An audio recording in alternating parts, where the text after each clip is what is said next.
Do you ever feel weird in front of people? Imagine if there was like a pill that you could take that the moment you took it, being in front of a group of people meant nothing.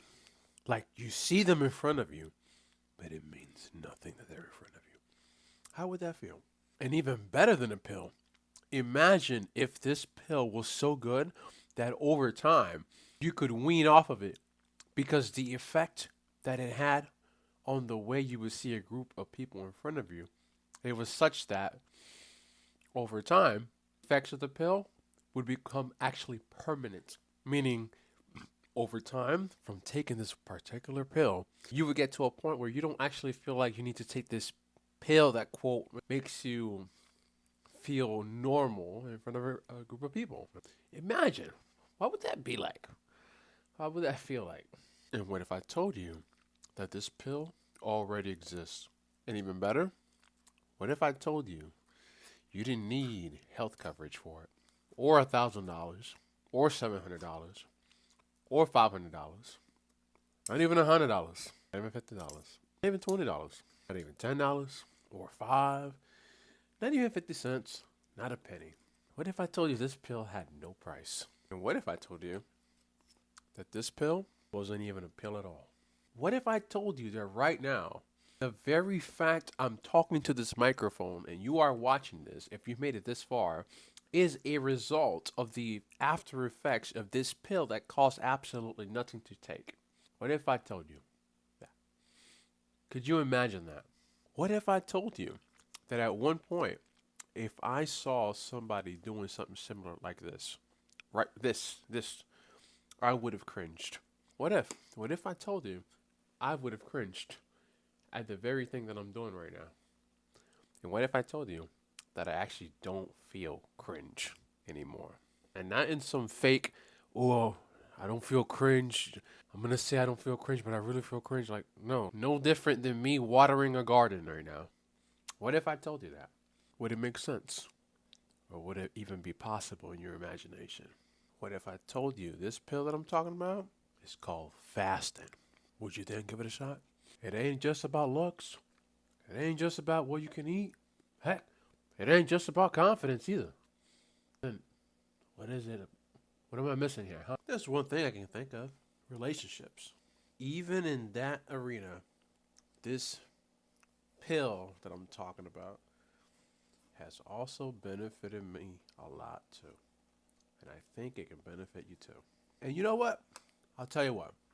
For this next one on relationships, I won't just say that it can help you with that. I'll give like a quick rundown as to like in like the how I discovered that when I start to go deep into a fast, my logical based thinking tends to go up. My emotional reactivity tends to go down. Finding myself in this mental environment in where my logic is higher and my emotions are more tame, I was able to assess some relationships that I had. They say you're the average of the 5 people you surround yourself to.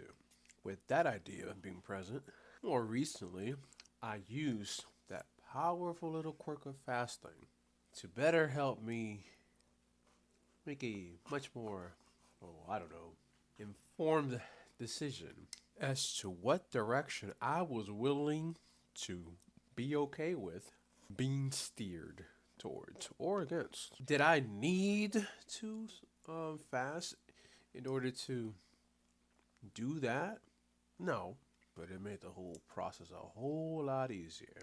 Choosing to terminate or end any relationship will always be hard.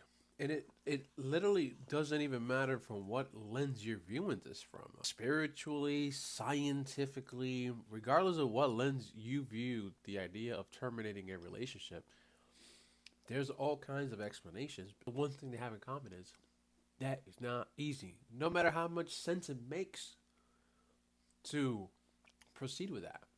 It can make 100,000 logical percent sense to end, terminate a relationship, And yet that emotional side, that evolutionary thing that says screw all that logic and stay together anyways because staying together might mean survival. That it's a powerful drive. It's a powerful drive. In that sense, fasting can absolutely be very beneficial.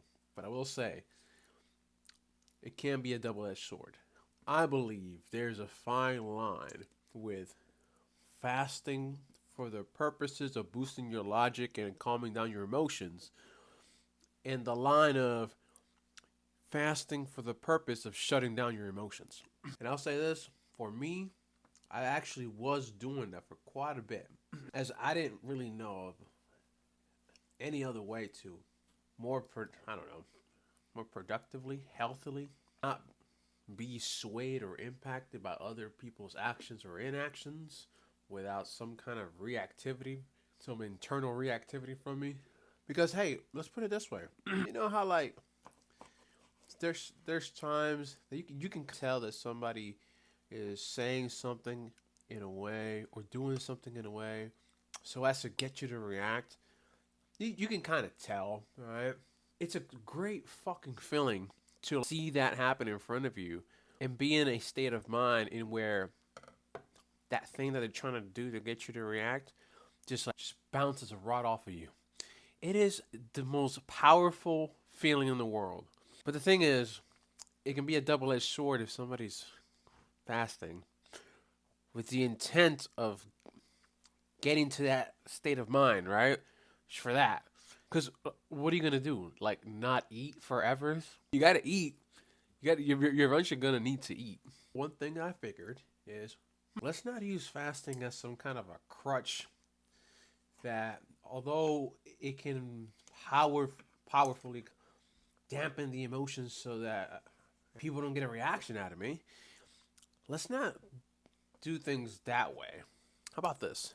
Let's use this environment temporarily to take on new habits so that when I do eat and my emotions are more alive, let's do this in such a way where I do my implementation of new strategies fasted, and over time, just from seeing, how do I say this?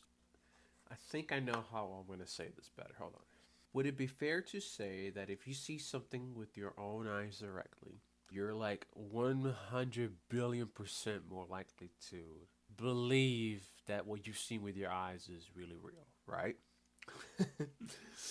Like if you see a car in front of you, you saw a car in front of you. There's no need to go on a 10-hour podcast debate as to, is that really a car? You see a car, there's a car in front of you. You don't even believe it. So there's no need to start debating whether it's really real or not, right?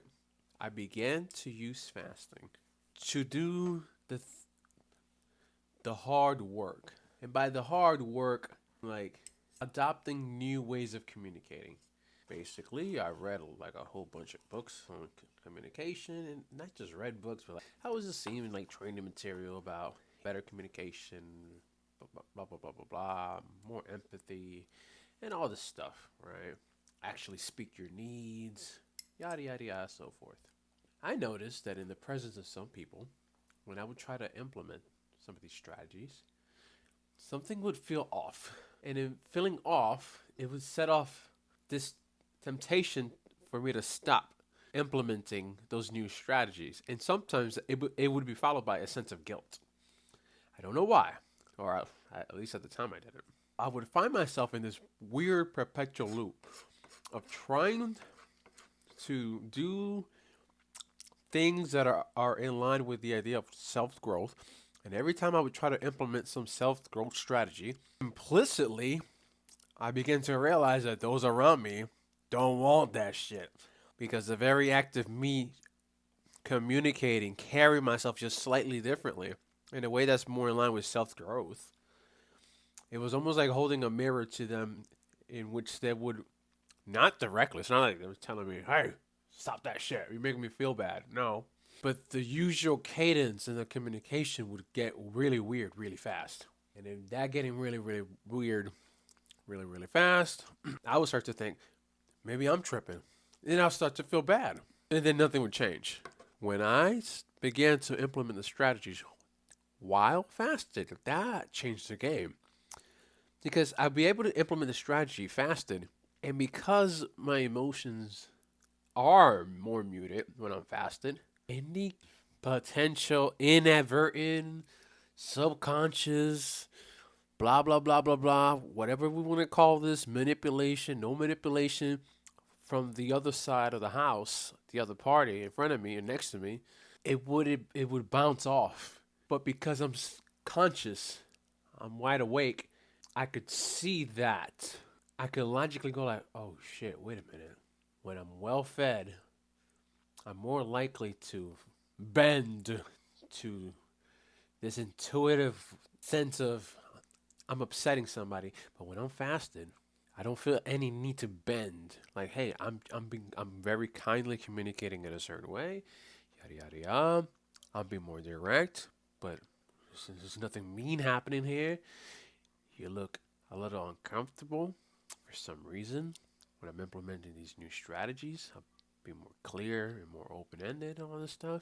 And every time I then would break the fast, and my emotions would kind of turn back on, I now had that place to compare and contrast. And it's like, wait a minute, I've now seen for myself that I know I gave a genuine best effort to implement some new strategies, which will literally help out two or more people.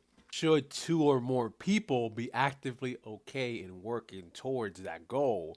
It's just that if you have one of those people in the group that don't care, want, doesn't make sense to them, such strategies, the very act of implementing such strategies will start setting them off.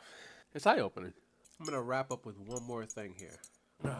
And this is really mostly going to apply to somebody that's on the big side. And by the way, I say that with love because I was big at one point. So go ahead and let me know. Let's see what happens.